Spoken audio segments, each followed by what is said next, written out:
Nous avons laissé l'autre jour Bazaine et ses généraux enfermés dans Metz et sous Metz à la fin du mois d'août et attendant ce qui va se produire pour l'armée que MacMahon conduit avec Napoléon dans la direction du nord. Ils attendent. Le 7 septembre, leur arrivent deux nouvelles à la fois. Une excellente nouvelle, qui est ce que l'on espérait, à savoir que l'armée de MacMahon a été volatilisée, que l'empereur lui-même est prisonnier, que par conséquent le plan peut de ce côté-là réussir. La seconde nouvelle est beaucoup moins bonne, c'est qu'à Paris, un groupe de gens, de républicains, a pris le pouvoir et a proclamé la République. Je dis que c'est beaucoup moins bon parce que, vous vous rappelez, le plan de Bazaine. Bazaine se disait, avec mon armée du Rhin, ma très puissante armée du Rhin, 173 000 hommes, une armée intacte maintenant, je vais être capable de dicter les conditions à l'impératrice, et je serai pratiquement le chef d'une France vaincue, c'est entendu, mais de la France. Maintenant, c'est plus l'impératrice qui est en jeu, puisqu'un nouveau gouvernement s'est constitué qui s'appelle le gouvernement de la défense nationale, dans lequel sont entrés des gens comme Fabre, comme Gambetta, comme Picard, et même comme Rochefort. Il s'appelle gouvernement de la défense nationale, et ces gens affirment qu'ils ont l'intention de résister, de constituer des armées nouvelles et de repousser l'envahisseur. Qu'est-ce que c'est que ça? Enfin, c'est pas sérieux. Des gens qui veulent maintenant, des républicains qui veulent essayer de gagner la guerre. C'est tout à fait impossible dans les plans de Bazaine. Du reste, ils se persuadent qu'il n'y a plus d'armée possible et que ces gens n'arriveront à rien. En plus, ils sont appuyés par les faubourgs. Belleville, comme on disait à ce moment-là. Belleville, c'était un mot affreux.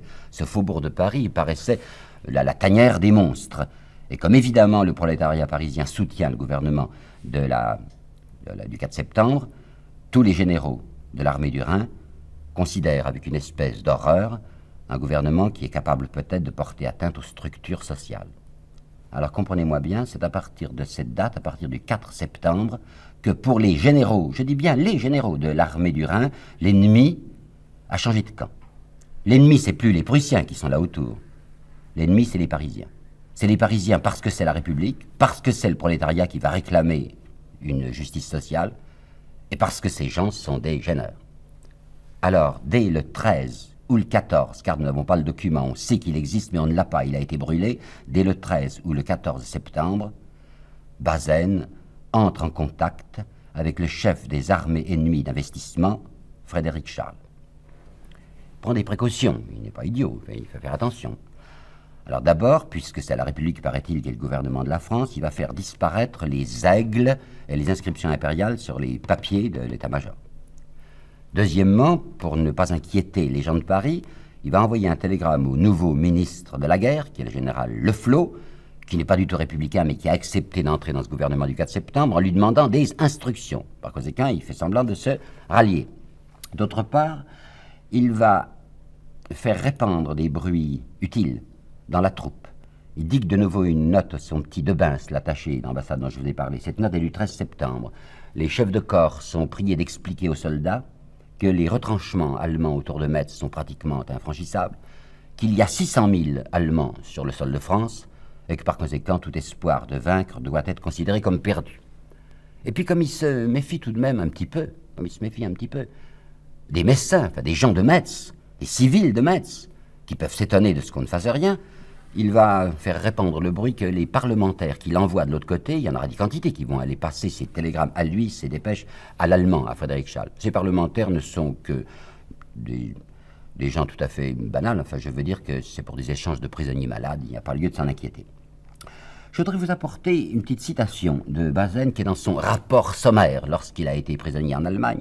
En décembre 1970, il avait fait un rapport sommaire sur les événements de Metz, et il y a une phrase que je trouve d'une saveur extrême. « Notre loyauté militaire, écrit-il, ne pouvait admettre que l'ambition de quelques meneurs, les Parisiens républicains, sacrifiât les intérêts les plus sacrés du pays pour parvenir au pouvoir convoité. » Et dans son ordre du jour du 15 septembre 1970, qui s'adresse à la fois aux gens de Metz, aux civils de Metz, et à la troupe, il déclare « Nos obligations restent les mêmes, continuons à servir la patrie en défendant son territoire contre l'étranger, drôle de manière, et en défendant l'ordre social contre les mauvaises passions. » Qu'est-ce qu'il demande à Frédéric Charles? Qu'est-ce qu'il demande aux Allemands? Eh bien, il va doucement, il leur demande d'abord si les Allemands accepteraient qu'il fasse sortir quelqu'un de puissamment mandaté, enfin un général, ou peut-être même un maréchal, du camp retranché de Metz, afin que cet émissaire de l'armée du Rhin puisse aller jusqu'à Londres, où est réfugiée l'impératrice Eugénie, pour s'entendre avec elle sur les moyens de finir la guerre. Les Allemands, Bismarck, qu'est-ce qu'ils veulent? Mais ils n'ont qu'une seule idée, c'est tout naturel. Ils veulent réaliser leur but de guerre. Quel est le but de guerre de Bismarck?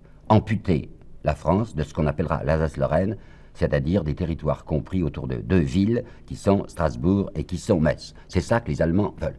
Ils sont prêts à traiter avec n'importe qui leur donnera ces deux villes qu'ils convoitent. Bismarck a été extrêmement déçu de l'attitude de Napoléon III à Sedan. Napoléon s'était très bien conduit. Napoléon s'était fait faire prisonnier, il ne pouvait pas faire autrement puisque l'armée était dans cette souricière, écrasée par les obus. Mais une fois qu'il avait été prisonnier, il avait dit « Je ne suis plus empereur. Vous avez mon épée, j'ai rendu mon épée, je ne peux plus me battre, j'ai plus de soldats.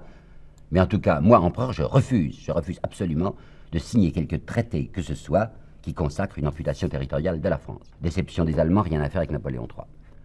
Alors, et le gouvernement de la défense nationale? Il s'appelle gouvernement de la défense nationale, par conséquent, en apparence, c'est un gouvernement de résistance. Bismarck est assez bien renseigné sur ces gens. J'ai fait un travail là-dessus, enfin je crois pouvoir vous en parler avec exactitude. Ce que l'on appelle gouvernement de la défense nationale, c'était une entreprise de duperie. Les faubourgs s'étaient soulevés. Le prolétariat était descendu dans la rue. Il y avait donc une réelle menace sociale, comme on dit, c'est-à-dire une menace de transformation de l'iniquité en équité peut-être. Alors un certain nombre de bourgeois dits de gauche s'étaient précipités à l'hôtel de ville pour essayer de constituer un gouvernement qu'ils appelleraient, pour faire tenir tranquille les gens, qu'ils appelleraient gouvernement de défense nationale, et qui ne serait là, en réalité, que pour assurer la stabilité des structures sociales. Et tous ces gens, ils étaient pleins de Jules. Il y avait le ministre de la Guerre général Jules Trochu, il n'est pas ministre de la Guerre, il était président. Jules Trochu, il y avait Jules Favre, il y avait Jules Ferry, il y avait Jules Simon. Et bien ces quatre Jules, ils n'ont qu'une seule pensée, c'est de se rendre le plus rapidement possible, traiter aux conditions de l'Allemagne, pour que les troupes allemandes puissent être à Paris et fassent tenir tranquille le prolétariat. Bismarck le sait parfaitement, puisqu'il a reçu même M. Jules Favre, ministre des Affaires étrangères, qui est venu le voir à Ferrières, là, pas bien loin de Paris, où il s'était installé, Bismarck, avec le futur empereur, qui n'était à ce moment-là que le roi de Prusse, Guillaume. Bismarck a vu devant lui un Jules Favre épouvanté, qui a joué franc jeu, qui lui a dit la vérité. Qui lui a dit « Paris est sous la menace d'une subversion, il y a les faubourgs qui sont armés, on a eu la sottise de donner des armes aux gardes nationaux. Les gardes nationaux sont des gens très bien lorsqu'ils appartiennent à la bourgeoisie, mais très redoutables quand ils appartiennent à la plèbe. Par conséquent, tout ce que nous voulons, nous, hommes sages du gouvernement, c'est que les troupes allemandes puissent entrer le plus rapidement possible à Paris et ramener l'ordre. » Comment vais-je faire, disait Favre, comment vais-je faire? Avec une plèbe pareille, les gens sont surexcités. Ces Parisiens veulent absolument se défendre. Ils croient à Gambetta, cette espèce de fou furieux qui dit qu'une résistance est possible et qu'on peut encore chasser les Allemands. Alors Bismarck comprend, il partage, c'est témoin. Il lui dit, écoutez, si vous êtes d'accord pour rendre Metz et Strasbourg, ben, on pourra avoir une apparence de douceur, on n'entrera pas dans Paris. Les gens ne se rendront pas compte. Seulement, il nous faut un fort. Fabre dit, écoutez, c'est pas possible. Si les Parisiens savent que j'ai rendu un fort, ben, ils vont me renverser. C'est notre gouvernement qui est fichu par terre. Bismarck est un peu embêté, mais surgit à ce moment-là un personnage étrange qui s'appelle Régnier, et dont il faut que je vous parle. Ce Régnier va faire qu'entrer et sortir dans notre histoire, mais il est tellement curieux qu'il faut que je vous explique bien. Ça se passe au moment où Jules Favre est chez Bismarck à Ferrières. Ce Régnier, encore aujourd'hui, on ne sait pas trop qui c'est. C'est un drôle de petit bonhomme qui était ventru, qui était barbichu, qui avait une tignasse de photographe ambulant, qui était allé à Londres pour essayer de voir l'impératrice. Il connaissait Madame Le Breton. Madame Le Breton était une dame d'honneur de l'impératrice. Elle se trouvait être aussi la sœur du général Bourbaki, qui était un des grands chefs français, lequel Bourbaki appartient à l'armée du Rhin et se trouve actuellement enfermé dans Metz.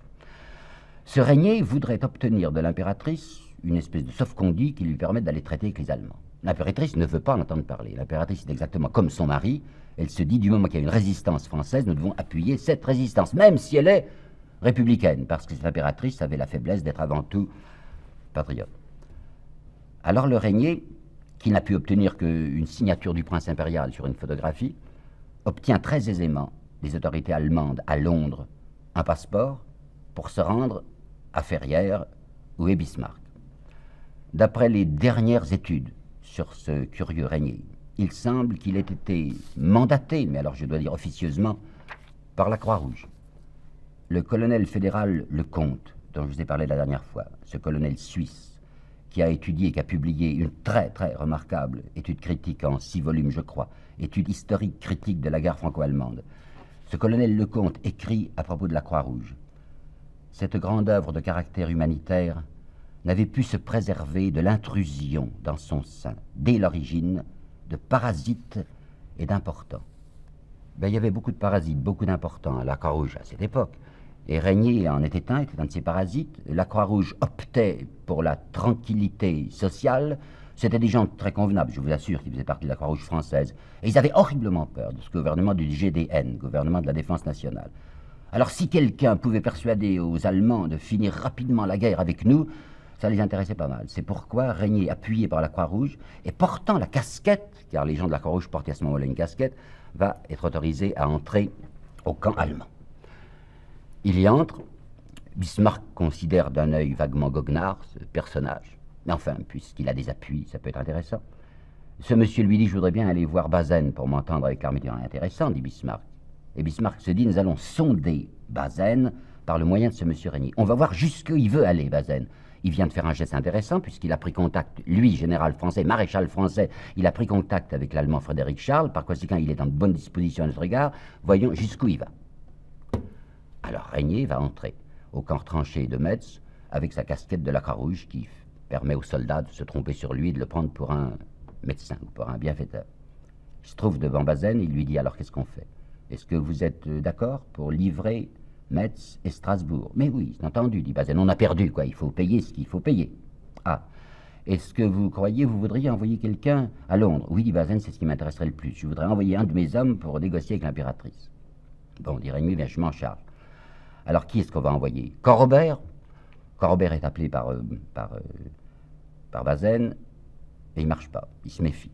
Il n'aime pas cette histoire, ce Régnier ne lui donne pas confiance. Alors on appelle Bourbaki. Bourbaki, il y a pensé tout de suite, Régnier, puisqu'il connaît Madame Le Breton, qui est la sœur de Bourbaki. Et là, il y a une scène très curieuse, parce que après la guerre, lorsque le procès sera jugé, on verra Bazaine et Bourbaki se rejeter chacun la faute sur l'autre. Enfin, Bourbaki dira, moi, j'ai pas du tout désiré d'aller à Londres, c'est Bazaine qui a voulu m'envoyer. Et Bazaine dira, mais Bourbaki, il avait très envie d'aller à Londres pour voir l'impératrice. Toujours est-il que Bourbaki va sortir. C'était un des grands chefs français, il était entouré d'un prestige extraordinaire. Eh bien, le photographe et le foudre de guerre se sont très bien entendus, et pour tromper les soldats, pour que les soldats ne se disent pas, mais voilà un de nos généraux qui s'en va, on va mettre aussi à Bourbaki la casquette de la Croix-Rouge. Alors il va sortir, faisant semblant qu'il est un médecin. La suite de l'histoire est assez amusante. Dans cette histoire sinistre, il y a un instant drôle. Bourbaki va arriver à Londres. Il va voir d'abord sa sœur, bien sûr, Madame Le Breton. Et sa sœur lui dit, l'impératrice? Mais l'impératrice ne veut absolument pas qu'on se rende à Metz. L'impératrice entend qu'on se batte, qu'on soutienne même les républicains. Le malheureux Bourbaki s'est dit, je suis tombé dans un piège. Enfin, qu'est-ce que je vais faire dans l'impératrice? Alors plus tard, il aura le front de raconter, parce qu'il avait horriblement peur de ce qu'il allait dire à l'impératrice, elle allait l'engueuler. Alors il dit, une amnésie m'est arrivée. Ah mais je n'ai plus su de quoi il s'agissait. Quand je suis entré dans le salon où était l'impératrice, j'ai tout oublié. Vous vous rappelez ce livre dont je vous ai parlé la dernière fois, Christophe, La vie tragique du maréchal Bazaine. Il donne dans la coupure complètement. Il nous raconte pathétiquement que le malheureux Bourbaki n'a plus su où il en était. Il avait tout oublié, écrit M. Christophe, tout. En réalité, il bredouille devant l'impératrice, il n'ose pas lui dire pourquoi il est là. L'impératrice lui dit, mais enfin, je m'étonne beaucoup de votre présence là, puisque l'armée dont vous êtes un des chefs est investie dans Metz, vous devez vous défendre, repartez vite. Il veut bien repartir, Bourbaki, mais les Allemands ne laissent pas rentrer dans Metz, et comme l'impératrice lui a donné ordre de résister, de se battre, enfin, il va aller à Tours, là où il y a Gambetta, et il va essayer, comme il pourra en effet, de faire semblant au moins, nous y reviendrons dans une autre émission, faire semblant de se battre pour la résistance française. Ça se passe les 28 et 29 octobre, à Londres. Mais qu'est-ce qui se passe pendant ce temps, à Metz? Ben, il se passe que les Messins, enfin la population de Metz, commence à s'indigner, à se dire, mais qu'est-ce qui se passe depuis le 31 août, depuis cette fausse bataille, ce simulacre de bataille de Noiseville? Rien, aucune attaque. Alors 800 signatures sont rassemblées par des personnalités de Metz et portées à Bazaine pour lui dire, mais enfin, qu'est-ce qui se passe? Vous n'avez même pas fait de rationnement. Alors est-ce que vous désirez que nous soyons pris par la famine?